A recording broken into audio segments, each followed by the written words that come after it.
Assalamualaikum warahmatullahi wabarakatuh. Apa kabar semua? Terima kasih untuk sahabat horor yang telah subscribe channel ini dan masih tetap setia mengikuti setiap cerita yang saya bawakan. Ada yang tinggal di daerah Sulawesi Selatan. Kali ini saya akan membawakan satu kisah nyata tentang hantu yang berasal dari Sulawesi Selatan, yang orang-orang Sulawesi Selatan menyebutnya hantu longga dalam bahasa Makassar atau hantu dongga dalam bahasa Bugis. Dongga dalam bahasa Bugis berarti tinggi. Namun seperti biasa, sebelum saya melanjutkan cerita saya, sahabat horor jangan lupa untuk like, komen, dan subscribe, serta nyalakan tanda lonceng agar ketika saya mengupload cerita-cerita baru, sahabat horor tidak pernah ketinggalan. Cerita ini adalah kisah nyata yang pernah dialami oleh salah satu kakak perempuanku. Namanya Kak Dija. Kejadiannya terjadi sekitar tahun 2001. Waktu itu suami Kak Dija itu bekerja di sebuah pembibitan tanaman cabai yang berada di daerah Jambua, Kabupaten Maros. Kebetulan latar belakang suami Kak Dija itu adalah seorang sarjana kehutanan. Jadi beliau menangani pembibitan cabai yang diadakan oleh salah satu perusahaan swasta yang bergerak di bidang budidaya tanaman cabai. Selama di desa Jambua, beliau bersama suaminya tinggal di salah satu rumah penduduk di sana. Di dusun Jambua waktu itu masih kurang orang yang tinggal di daerah tersebut. Jarak antara rumah yang satu dengan yang lain berkisar sekitar 200 meter. Selebihnya adalah masih lahan tanaman kosong dan tanaman singkong serta tanaman cabai.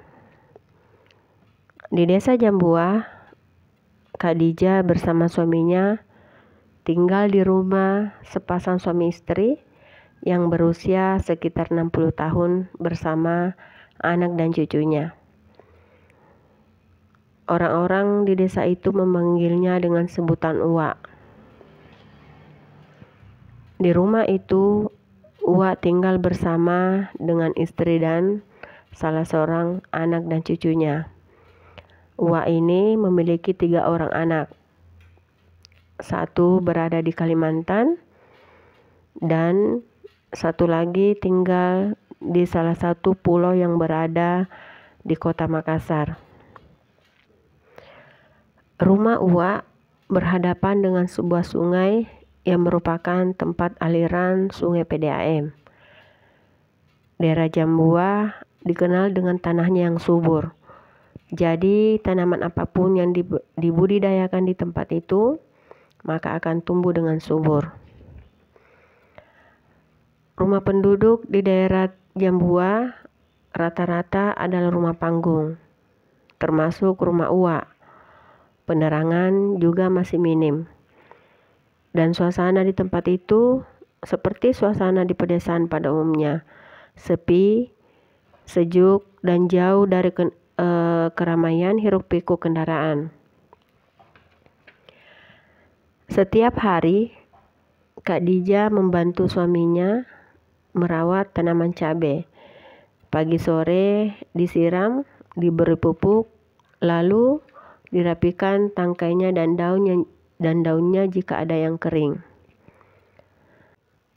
Seperti cerita pedesaan pada umumnya yang memiliki satu kisah mistis, di desa Jambua ini pun penduduknya memiliki satu cerita mistis yang oleh masyarakat setempat sering melihat penampakan sosok tinggi menjulang berwarna hitam. Penduduk di desa Jambua percaya dengan hantu Longga. Longga menurut kepercayaan orang Bugis Makassar merupakan hantu yang memiliki postur yang tinggi, yang tingginya bisa mencapai pohon kelapa dan berbentuk sosok bayangan hitam. Sudah beberapa orang masyarakat yang pernah melihat sosok hantu Longga tersebut di tempat itu. Bahkan salah satu warga pernah melihatnya hanya 2 kali langkah menyeberangi sungai yang ada di hadapan rumah Uwa. Padahal sungai itu tergolong cukup luas.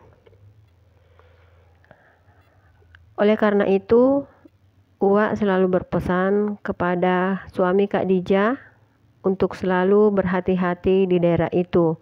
Apalagi mereka berdua merupakan pendatang baru di desa Jambua tersebut. Malam itu, selepas sholat Isya, Kak Dija bersama suaminya tidur lebih awal, sekitar pukul 8 lewat. Tepat pukul 1 malam, Kak Dija tiba-tiba terbangun karena ingin buang air kecil. Kemudian Kak Dija membangunkan suaminya untuk menemaninya ke ruangan belakang. Karena suasana di kampung dan waktu sudah larut malam, jadi suara apapun bisa kedengaran. Tiba-tiba Kak Dija bersama suaminya mendengar suara teriakan 1 kali. Kak Dija yang baru saja ingin buang air kecil lalu melompat mendekat kepada suaminya. Karena terkejut mendengar suara teriakan itu, Kak Dija tidak jadi buang air kecil. Kemudian suami Kak Dija bergegas ke dalam kamar untuk mengambil senter. Dan dari celah dinding rumah Uwa, suami Kak Dija memeriksa ke bawah tapi tidak ada siapa-siapa. Dan tidak lama kemudian keluarlah Uwa dari dalam kamarnya. Lalu suami Kak Dija bercerita kepada Uwa kalau dia tadi mendengar ada suara dari belakang rumah Uwa seperti suara orang berteriak. Uwa kemudian menyuruh mereka untuk segera melanjutkan tidur mereka dan waktu sudah menunjukkan pukul 2 malam. Keesokan harinya ketika Uwa, Kak Dija dan suaminya sedang duduk santai di bawah balai-balai yang ada di bawah rumah Uwa, barulah Uwa bercerita kalau ternyata semalam itu Uwa juga belum tidur ketika tiba-tiba ada suara orang yang berteriak 1 kali. Cuma Uwa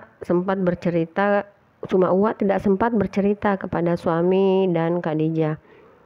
Dan menurut Uwa, beliau sempat melihat sosok tinggi hitam atau Longga itu berada di sekitar rumahnya. Makanya tadi malam itu Uwa langsung menyuruh semua penghuni rumah untuk melanjutkan tidur mereka.